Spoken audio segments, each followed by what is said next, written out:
षटकातील पहिला बॉल. यावेळेला मात्र आपण पाहतोय लेफ्ट केलं गेलं या चेंडूला. विकेट किपरच्या हातामध्ये चेंडू जातोय. अशाभूत नजरेने पंचांकडे पाहिलं फलंदाजाने, परंतु चेंडू जर आपण पाहिला तर गोलंदाजी मार्क वरती इशार. ओ हो, या वेळेला मात्र दडपण आणि दबाव वाढण्याचा प्रयत्न गोलंदाजाच्या माध्यमातून केला आणि तो प्रयत्न अगदी यशस्वी देखील पाहायला मिळालाय आहेत. आणि 9 बॉलमध्ये 16 रनची गरज. इथे मात्र बॅटची टॉप एज विकेट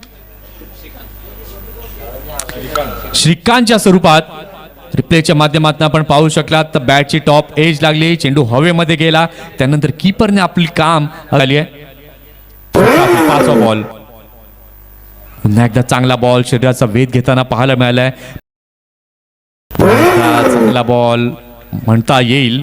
धीम्या गतीचा अवलंब गोलंदाजाने केला. इथे आपण पाहतोय डॉट बॉलने झालेली आहे षटकाची समाप्ती. काय कमालीची गोलंदाजी, विकेट टेकिंग षटक ईशानचं पाहायला मिळालं. फक्त 1 धाव या षटकात दिली, 1 विकेट मिळवला.